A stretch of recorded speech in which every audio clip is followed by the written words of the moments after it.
What Do You Solve? Where we sit down with global game changers on climate. And today we have a really remarkable guest that I'm excited to tell you about, Cynthia Lohr.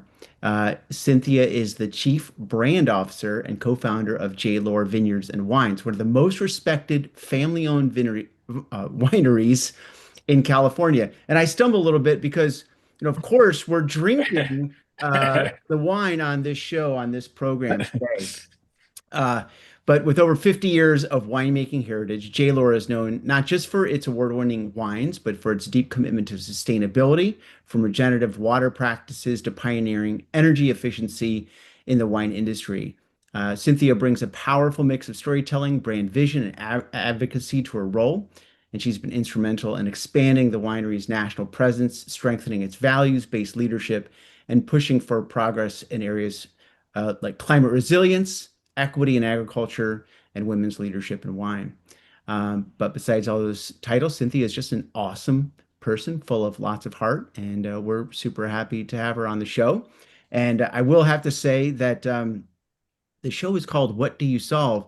And originally we were going to have the show on a Friday afternoon. I was excited we're going to drink a glass of wine, celebrate Cynthia and I realized it's actually the show's being recorded on a Monday afternoon. And we already have the first question. What do you solve Monday afternoon? Lohr Wines, right there. Problem solved.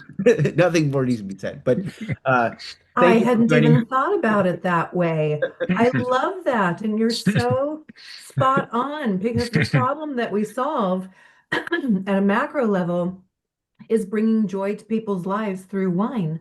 Even though I know that's not the real reason why we're meeting today. But Kevin and Mike, thank you so much for having me. It's such a pleasure to be with you to talk about solving problems, but also I just celebrate what you have both pulled together in terms of sharing stories that benefit all your listeners in the larger perspective of just addressing some of these climate issues and more. Well, thank you so much for joining us. And as we do, I am Kevin Droll, aka Katro. My co-founder, co-host Mike Higgins, aka Higo. And I'm going to turn the first question over to Mr. Higgins for this wonderful conversation. Cynthia, so wonderful to have you. I'm so glad that time finally came. We can do this. And I'm so glad that I have a bottle of Seven Oaks sitting here on my desk on a Monday afternoon. Just wanted to say that. We usually start off with aha moments about founding, but I know this is a multi-generational family business that you're in. So rather than talk about the aha moment of founding the vineyard, I thought we would go into the aha moment of the realization around sustainability. Obviously, you guys, your family, you're farmers, right? And so impact, climate is your business, and its impact is your business. And so, there had to have been a point where you just took this on and said, we're going to make some moves here because we believe in this. So why don't you give us that story about that aha moment? So, to tell the story of many aha moments has to do with the fact that my father grew up on a farm in South Dakota Mm. where he tended to not only livestock, but also crops, including wheat, barley, rye, triticale, which is a little known soil amendment. And it was his love of the land and coming out to California for graduate school in civil engineering, determined after the success of his first business, which was a building and development business, designing custom homes for the locals here in California, South Bay and North Bay communities. He and his building and development partner found they had a mutual love of wine. So they started traveling on the weekends to Monterey County's Arroyo Seco and started tasting the wines from the region, fell in love with the area, and we planted our first varieties in 1972. And Cool. taking on that journey with the lens of how do you build something, whether it's a house or vineyards or a company, how do you build sustainably? How do you build for the longer term? And so just last year, we celebrated 50 years of family wine grape growing and winemaking. And so our sustainability journey really covers all facets of who we are as a second generation of family business owners, but really also heralds back to all the folks along this journey who helped us be financially successful, solvent, and able to hopefully serve wine for the next 50 years and beyond. So we are indeed looking at sustainability from what we call the three E's of sustainability in the wine industry. That's social equity, environmental feasibility, I should say, economic feasibility, and environmental stewardship. So the three E's of sustainability. And while we've been mindful practitioners of resource conservation over many years, I would say that probably the first aha moment was in about 2008 when we were already enforcing what my father and my older brother contributed to in the wine industry through the Wine Institute, something called the Code of Sustainable Wine Growing. And it was this massive tome, like this thick, of all the various parameters that we needed to demonstrate and others, continuous improvement to be assessed by third-party auditors every third year, desk audits every 2 years, but to maintain our credentials across 247 different factors, we knew that we needed to look at everything, not just in winery and vineyard operations, but how we were serving our communities. And of course, serving our communities extends to consumers. And if you dial back and look at 2008, you remember that recognition or calling out wines on menus and restaurant lists, they started to have sometimes a little green leaf by them or other designations to demonstrate that they were sustainable or biodynamic or organically farmed or what have you. So it was actually someone who came to us, one of our colleagues said, "Hey, we're practicing sustainability in many different arenas. How are we going to jump in and call this out for our restaurant wine lists and accounts?" So it really helped us understand that there was appetite for sustainable practices in the wine industry. We were already practicing. And so we looked at everything that we could do to both communicate our sustainability through our various brand marketing touch points, such as advertising and social media, which we were, by the way, just starting to get across, but to really take a deeper look at how do we share the values of a family business that translate into sustainability practices. And that was kind of the opening of the floodgates to say, we are going to pursue our first pilot program in what was then in 2010, the Certified California Sustainable Winery and Vineyard designation through the California Sustainable Wine Growing Alliance. And that helped champion this movement that now 80% of vineyards in California adhere to these practices that are not just about the environmental stewardship, but about the three E's of sustainability. So that was seriously one of the bigger aha moments that came from, gosh, what's happening in the consumer sphere that we need to be more forthcoming and more proactive with how we talk about and communicate about sustainability. Is this? Wow. I don't know about you, Kevin, but I'm like, Yeah. that's a lot. It's a And mouthful. what a Absolutely. vision that was to think about, land, people, resource, thinking very broadly about Mhm. that. Because obviously, you're in a people intensive business, Yes. right? Mhm. It's And you're, relationships yeah, everywhere. Hmm. land intensive business, right? Yeah. Water intensive business. I mean, you've Hmm. got lots of things that come into them to the assembly and manufacture of your product, and people is such a big one. And wow, what a thing to have such an inclusion there.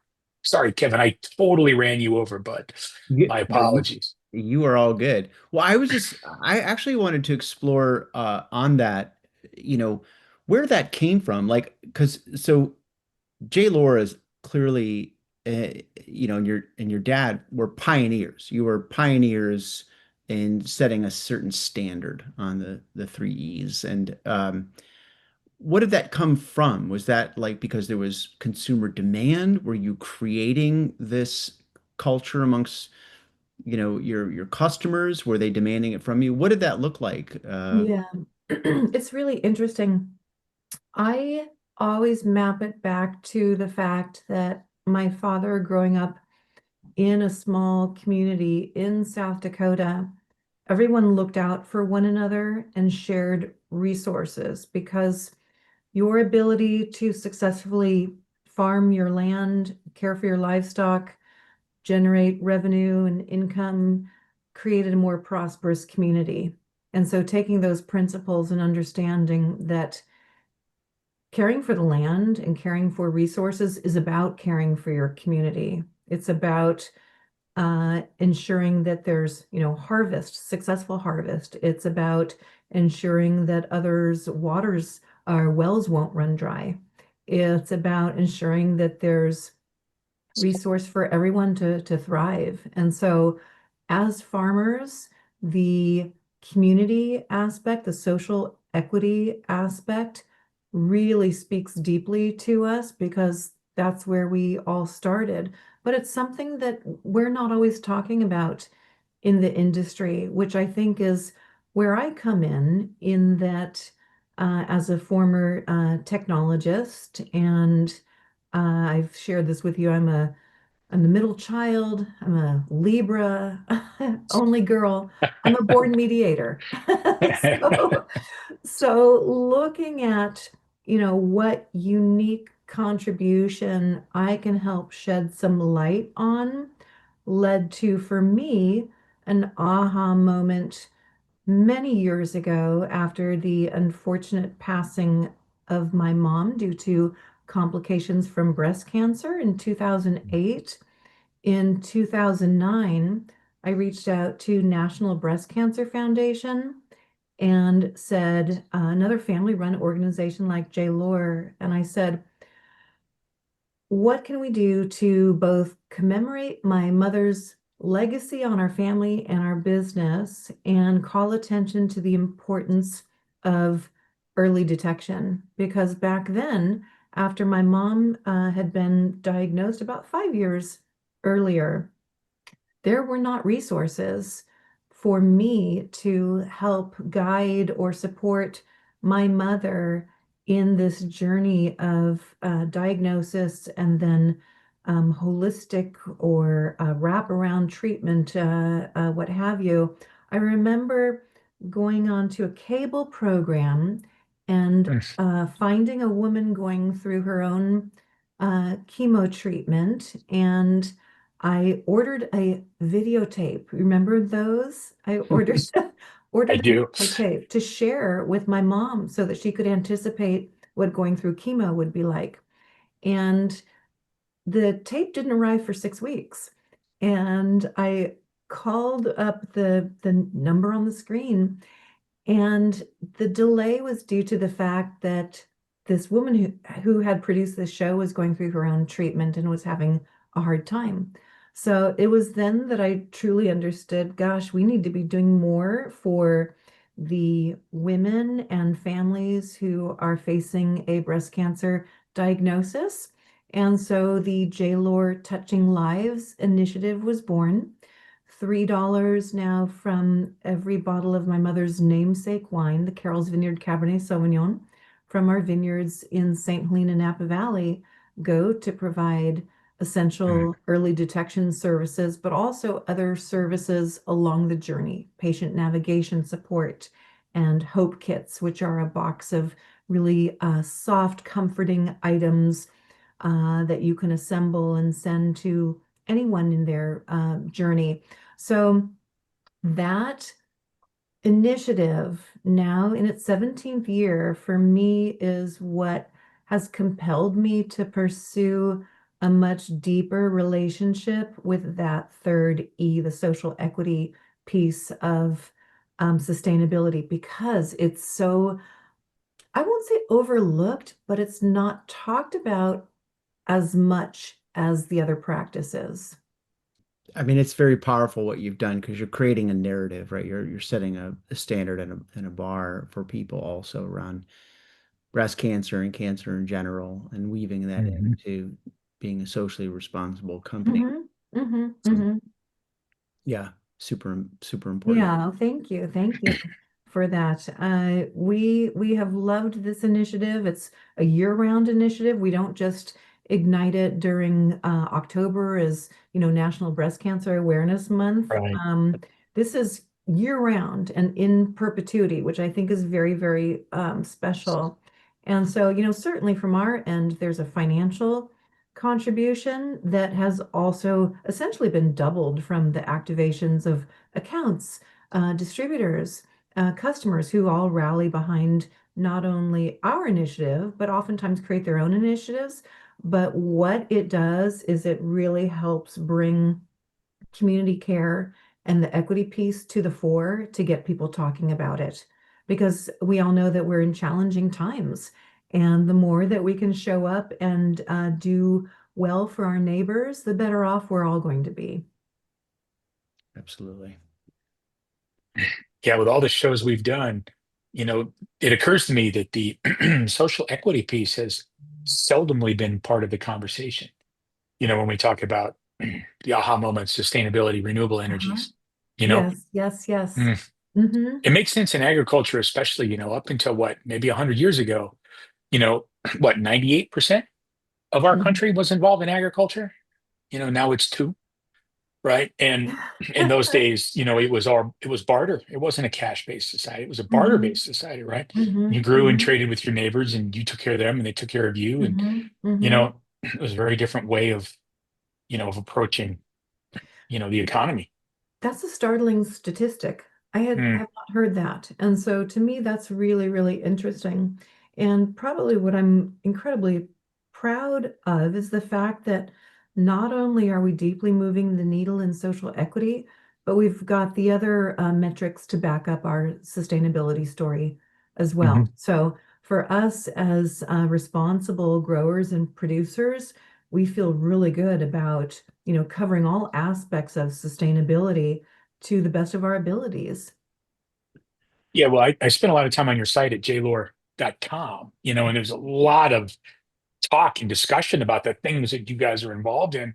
And one thing that jumped out at me was it talked about that now it's 1.5 gallons of water per 1 gallon of wine, Mhm. down from 3.5. I Yes. was like, wow, that's a Yeah. huge, I mean, that had to be a very considered and deliberate, you know, thing that you guys did. I mean, why don't you walk us through that? Absolutely. Absolutely. So there's much to that story that has transpired over many, many years. And it's really fun to address that because that's probably one of the more tangible and significant metrics that we know really benefits the community. Because in Paso Robles, water is not an abundant resource. There are Yeah. many initiatives currently underway that my father Jerry helps champion to create a blended water pipeline that uses both water from Lake Nacimiento nearby, but also with recycled or reclaimed water. And it's those problem-solving abilities, including our hosting of something called the California Irrigation Management Information System, or CMIS, which was developed in 1992 in concert with UC Davis and the DWR, the Department of Water Resources, to help determine by way of this really unique looking apparatus planted in a beautiful field with nothing obstructing it so it can test for all weather conditions and factors. Evapotranspiration is its key metric.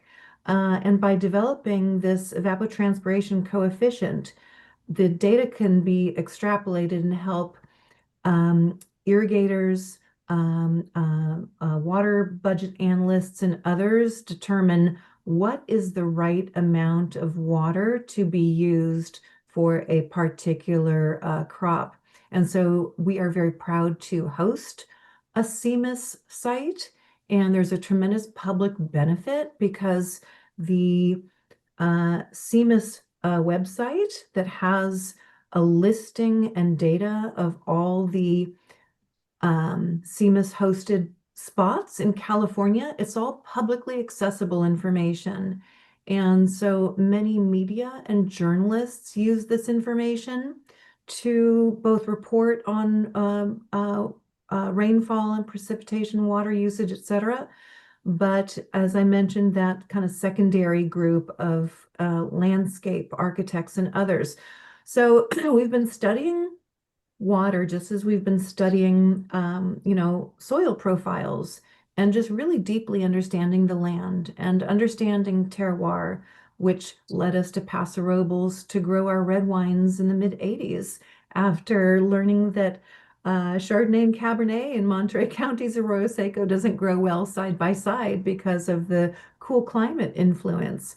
So, based on our appetite for empirical data and research to back the decisions that we make, we have in recent years established a waste water treatment system right there in Paso Robles. And I can't wait to have you come visit us because it's one of my father's proudest moments to be able to show that, to show how we use that to have brought down our per gallon of wine made to, it's actually about 1.3 gallons of Mm. water, which is really, really significant.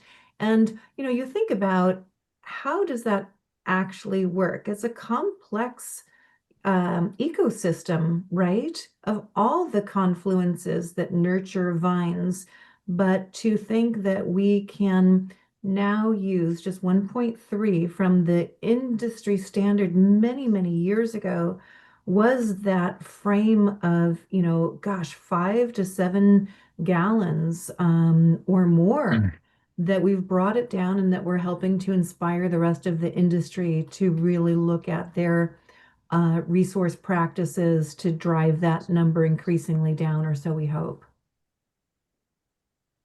Yeah, that's just I can't 7 gallons to Can you 1.3. imagine? That's a game changer. I mean, Yes, I absolutely. imagine your background photo is your vineyards there in It Paso Robles. is. Yeah. So It is. significantly, it's large, lots of vines.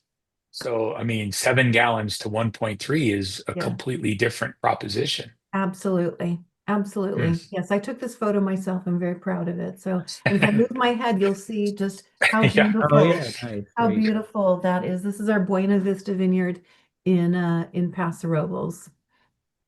Man, it's Can you huge. can you talk about the waste? Like, how is the wastewater reused today? Like, what is that? Can you give us a little more understanding of that? Like, how are you using water? And also, I think actually, I did have this thought because I live in California, and I mean, Mike's in Colorado, but water is like this is like a hot topic, right? Like water is like a massive thing, and so especially with weather changing and these kinds of things. I mean, is it difficult to reduce the amount of water that you're using, given like drier conditions or I think it is, but there are leaders in wastewater treatment. We use it's called the Live system, which comes out of New Zealand. And for us earlier you said intentionality. I would say everything we do is intentional in our business because we are always mapping to the longer term impacts. And we can't procrastinate on the ways that we conserve resource now and in the future. And so the live wastewater treatment system is, one way of doing it. And I think it's used in other um, wineries and vineyards. And, it's quite technical, but it essentially, the treatment process removes, it screens the wastewater using like a rotary screen to remove solids that go into an equalization tank. And so it's essentially just kind of, using these various technologies like a moving bed biofilm reactor to just separate out the solids from the actual water, and then to treat the water for reuse. And it's really exciting because the more we talk about using innovations like the live wastewater treatment process. I have a school in Santa Barbara that my daughter went to for high school, and they are very committed to a deep sustainability journey in all facets of their operations. And so they are contemplating looking at using the live wastewater treatment system. But I think we're fortunate that we can make these substantial investments in our sustainability practices, like in 2008, when we invested in a 3-acre solar tracking array, which was at the time, groundbreaking, for lack of a better term, because of the fact that we knew that renewable energy was the future. And while it required a considerable investment upfront from Lohr, we knew that it would reap dividends for our Paso Robles footprints, energy utilization, and we launched it in 2009 after installing it late in 2008. And it's beautiful. It's a beautiful 3-acre wall of photovoltaic shine, which means that it tilts with the direction of the sun. Peak time to be out there is about 10 a.m. in the morning, and you see this just gorgeous shine.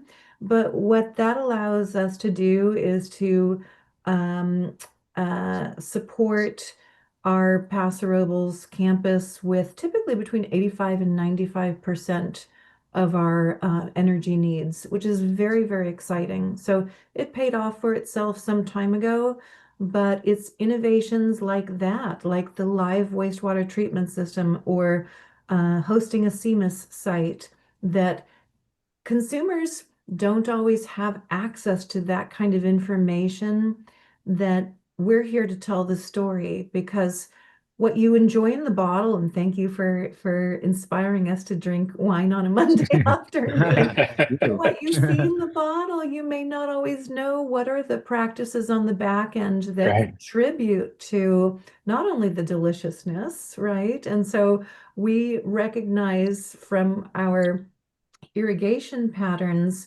that less water used in the vineyards actually contributes to higher quality grapes. And we are working to counter the adage that more water means more grapes, more yield, better flavors. It's quite the contrary, which is why Paso Robles is so abundant right now, with growers and producers who understand that Paso Robles, for those concentrated red Bordeaux grape flavors, is the place to be. That is a heck of a story. And I'll tell you, 3 acres is a big solar farm. It's a That big is solar, yes. huge. And you did it Yes. in '09, right? Yes, I know. That was a little before the wave, right? You guys were Yes. definitely ahead of the curve putting in that kind of solar infrastructure at that Hmm. scale, right? Yes. Wow. Hmm. I mean, we've learned from different podcasts and that there's not a cheaper source of electricity than solar once solar is deployed. But Hmm. you got to write some checks to deploy solar. So Yes. Yes. impressive. Absolutely. Well, one of the measures of sustainability is that, economic feasibility. And so Mhm. being a fiscally healthy company ensures that we are sustainable for generations to come, or so is the hope. So we were fortunate to have the capital to make that investment at that time. But I give great credit to both my older brother and my father. My older brother, Steve Lohr, is president and CEO.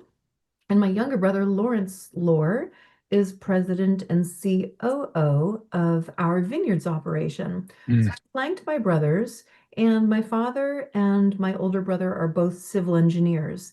And so civil engineers really like to make, and I support this, data-driven decisions. And so, having that empirical data and forecasting is, one of the keys to our success both in wine quality as well as fiscal health, even our ability to care for our communities. So last year, in our 50th year, we did something quite unique, and we wanted to celebrate so many of the consumers, the trade, distributors who have been along our brand ride for the last 50 years, and we partnered with a charitable cause in each of the 50 states that was chosen by our distributors in concert with our salespersons and granted these organizations a $5,000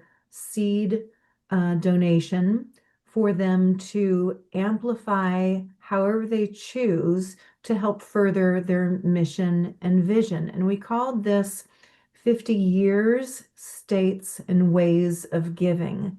And of course, we had parameters. The parameters were such that the recommended organization needed to fall within our three charitable buckets of either the health and well-being of children and families, music and the performing arts, because my mother and our family have always been, huge appreciators of the arts and music and live performance.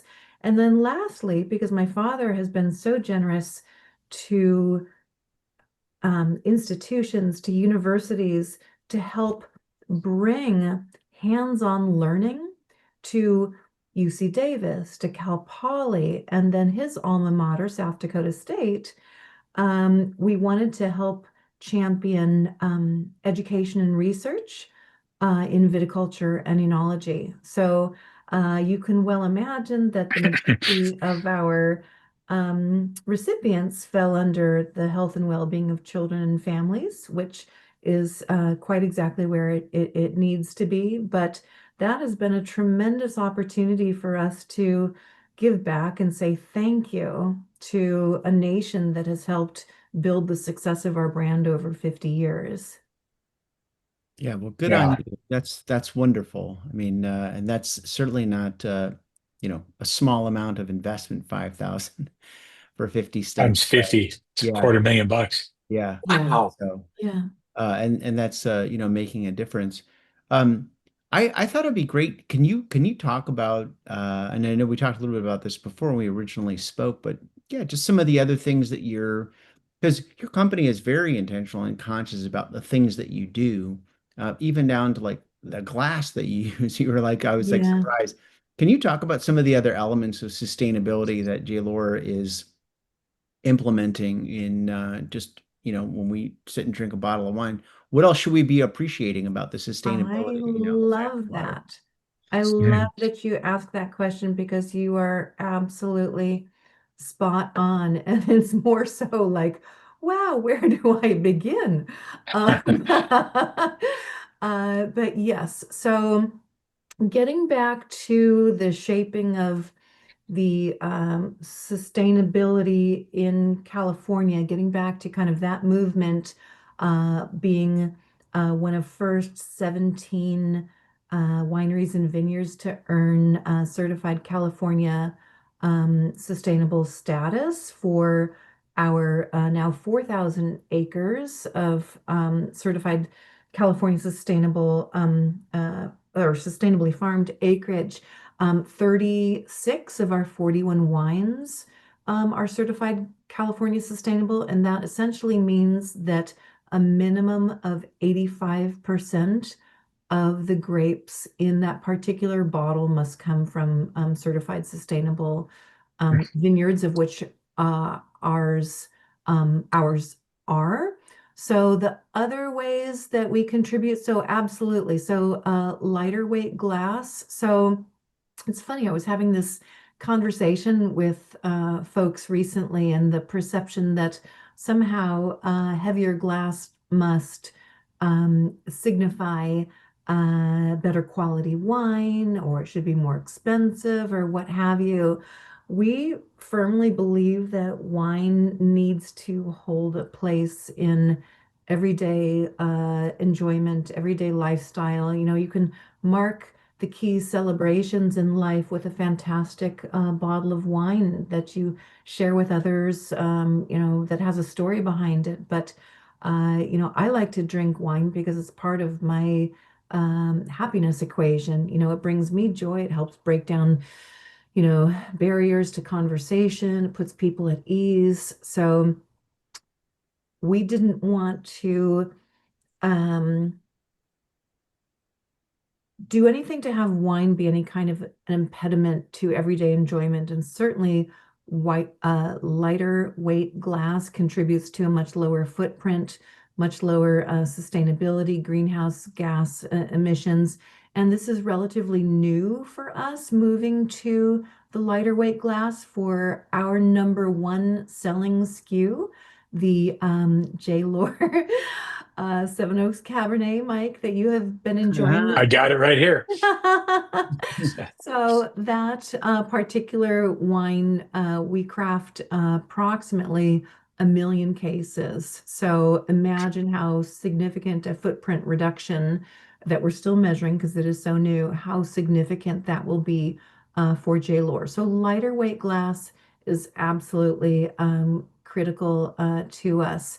But you look at the many other factors, such as you know, pest management. We have installed about 40 owl boxes across our 41 parcels of land spread out between Paso Robles, Monterey County, and St. Helena, so that pest monitoring, you know, just really looking at and analyzing soil health and water and air quality, you know, species and habitat protection through ground cover crops, and just minimal intervention into our wines. So we're not designing or creating wines to appeal to a particular consumer. We're taking what the vineyard gives us and really optimizing, you know, the beauty of our chosen appellations and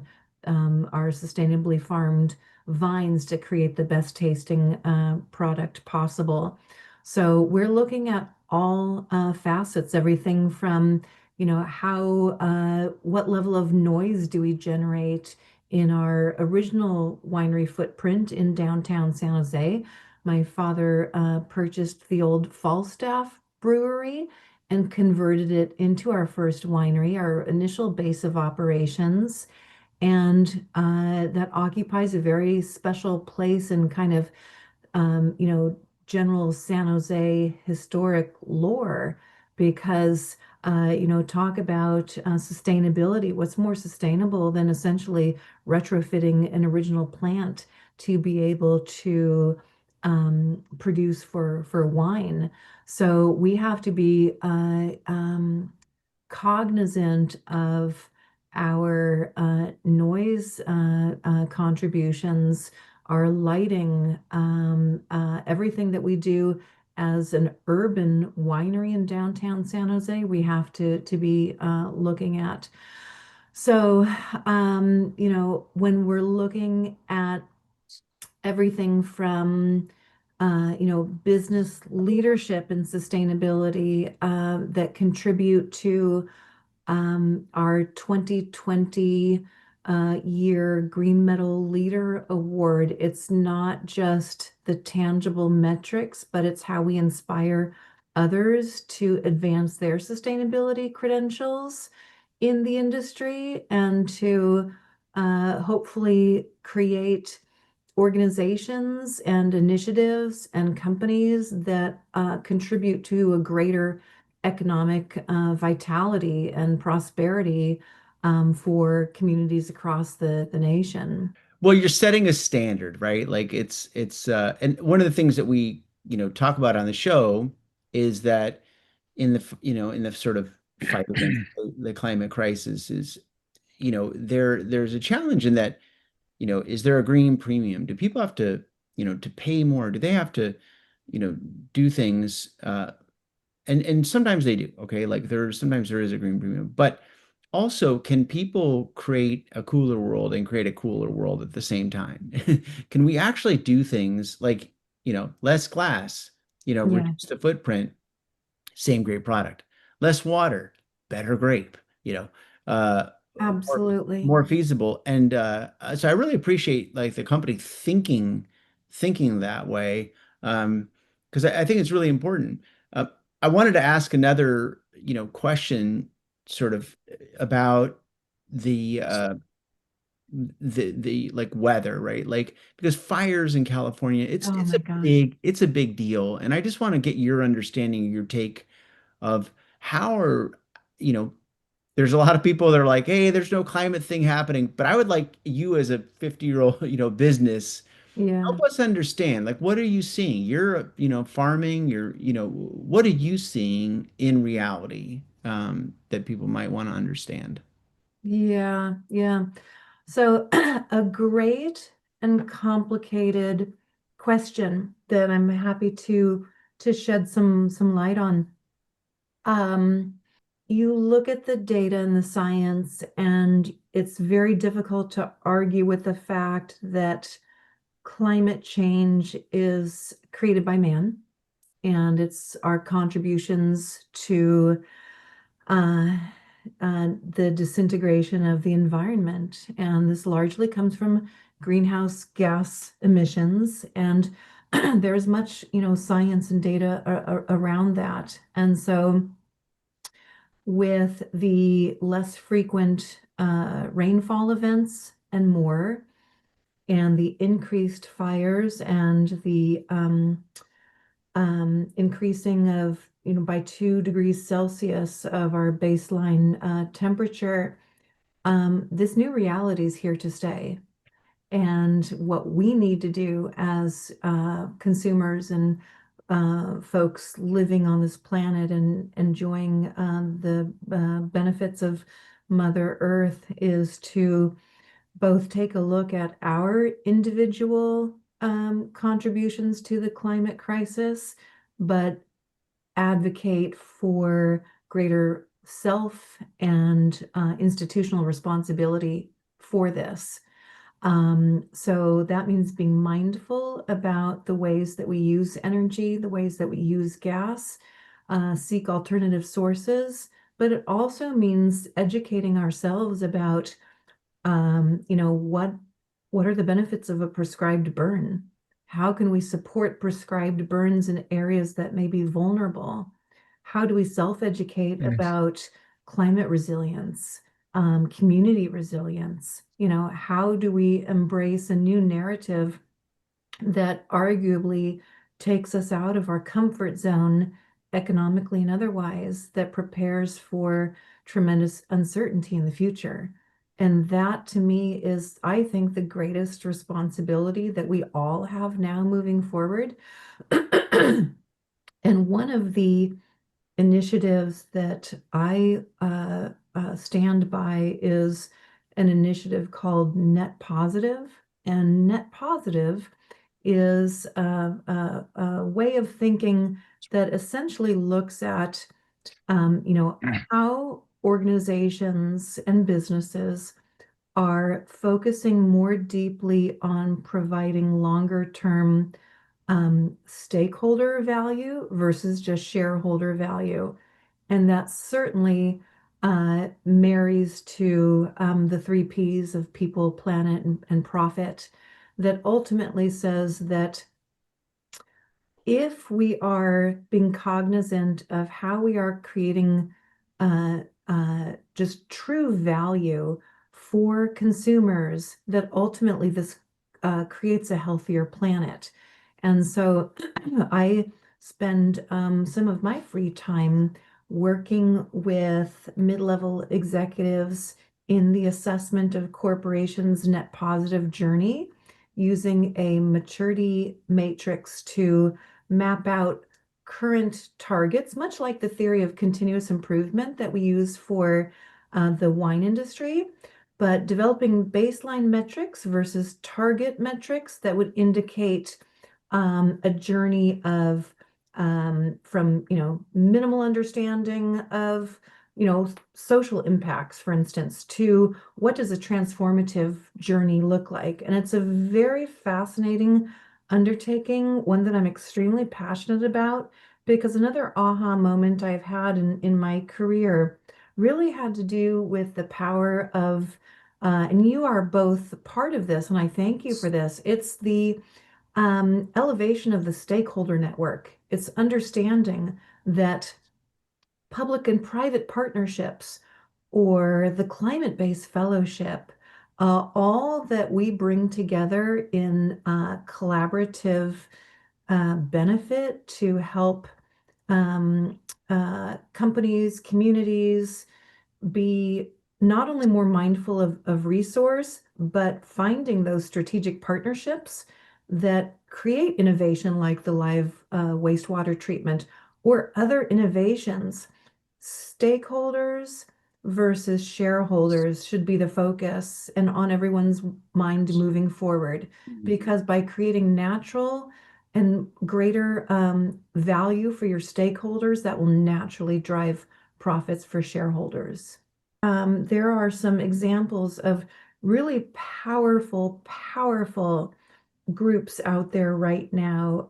I sit on the board of one called Reach Central Coast, that is a very dynamic public-private partnership whose mission is to drive more than 15,000 good-paying jobs along California's Central Coast by transforming some of these, for instance, Vandenberg Space Force Base and others, and reimagining a Central Coast that allows the Central Coast to not just be a beautiful place to visit, but where families can thrive. And I have some terrific metrics that I can share with you offline that really paint a story of how people are understanding the power of these public-private partnerships. And when I Yep. was recently in graduate school, one of the more powerful tools that's based on a really classic template, the Eisenhower matrix, that basically is Yeah. that which you use to, organize by priority. The same can be applied for a power versus interest grid, where you map out where are the stakeholders that are going to give you the largest return in your sustainability journey because of their power and their influence. Maybe you might want to prioritize that group if you're going for more immediate return. But there's just all kinds of great news happening out there that you guys know about, that you guys are prospering, that your listeners, consumers, organizations can put to good use. So whereas we recognize that, the climate impacts are here to stay, the good news is there's a tremendous amount of information and access to that information that ultimately, if we're being mindful and conscientious, we're going to have, a really incredible, interdependent, collaborative future in store to look forward to, because we are putting that intentionality behind everything we do nowadays. I know you guys feel that. I know our listeners feel that, and your guests feel that. Hmm. I think that that is so right on. I think about Peter Drucker, right, was really behind this whole idea that the purpose of a business is to deliver value to shareholders, right? And Yes. that was, in his book Management, right? That was really what he talked about, was to think about shareholders, right? And I think it creates that view that is very much in contrast to what you're talking about in terms of stakeholders, right? Because you've got employees, you've got, your consumer, you've got people that live in a Absolutely. community, right? I mean, Absolutely. there's so Absolutely. much more there than just a shareholder. You take a look at, Absolutely. and Absolutely. But I yeah, yeah, but go ahead, go. Peter Drucker was not wrong. We have Right. simply evolved to a Yeah. more expansive model that Hmm. looks at driving the shareholder value is going to maximize profit. Yes. And Right. I have an incredible book to recommend. It's called Net Positive, and it's written by Andrew Winston and Paul Pullman. And Paul Pullman actually used to be with Unilever. And it was through his work at Unilever that he really formulated his thinking around how can a company like Unilever do more for people on our planet by taking into these considerations that are more aligned with providing just true stakeholder value. And it's fascinating. So that was, another aha moment for me, which Hmm. prompted me to, go back to school late in my career and get my master's in public administration because I wanted to understand how public policy gets written and enacted. How can I offer more value and more good for all the constituencies that I engage with? Yeah, and you do. I mean, we didn't talk about your own personal history, Cynthia, but I mean, you have a super interesting history too, because you grow up in this family, this winery family. But then you went your own way and you actually were part of some pretty big things like you know, Yahoo's IPO group that was launching that or selling Alexa to Amazon and Jeff Bezos and you are definitely kind of walked both sides, so you really understand the business case and business aspect of it, which makes it more compelling, actually, this thing of responsibility to shareholders and Yes. understanding, like, who are we, what's the holistic, responsibility here all the way through the process. It's like the people that are working, with their hands all the way through the community. Um, Everybody that's involved in a process is important. 100%. 100%, Kevin. And I think that those experiences 30 years ago shaped my thinking about business. Being able to read Yahoo's prospectus was deeply gratifying because it allowed me, before we took the company public, to understand, what were the financial objectives that now have translated into, this incredible social movement that was spawned by Yahoo. So I do think that being part of a family business that has at our core, and I could touch on, DEI and supply chain and all of the opportunities there. But for us, because we employ so many different communities to succeed in our business, that gives me even greater sensitivity to the limitations or opportunities that we can afford many through aligning with educational scholarships that women and men in our industry can go after. And so we're very, very engaged with groups like Women of the Vine and Spirits who offer educational scholarships, or Dream Big Darling, or so many of these others. So I feel really, really fortunate that I can have the humility, or that we all carry the humility to be able to understand the needs of, folks who are not like us. what are you seeing? What are you hopeful about for the sort of the future to come? From a sustainability standpoint, but also from a business standpoint, and family business at that. Like, what's giving you hope in the face of things that sometimes are not so hopeful? Yeah, absolutely. What gives me hope is how discerning and responsible this younger generation is. They don't accept anything at face value. And they, as a result of all of the changes around them today, are very intentional, are very mindful about the choices that they make. Mhm. And so to me, as I look at, and I'm biased, I've got two young people. I've got a 22, almost 23-year-old daughter, and I have a 30-year-old daughter. And I look at their habits and practices, and I feel really um, lucky that they are such good humans, kind and intelligent and respectful, and also mindful of our dwindling resources. So I have great, great hope for this next generation.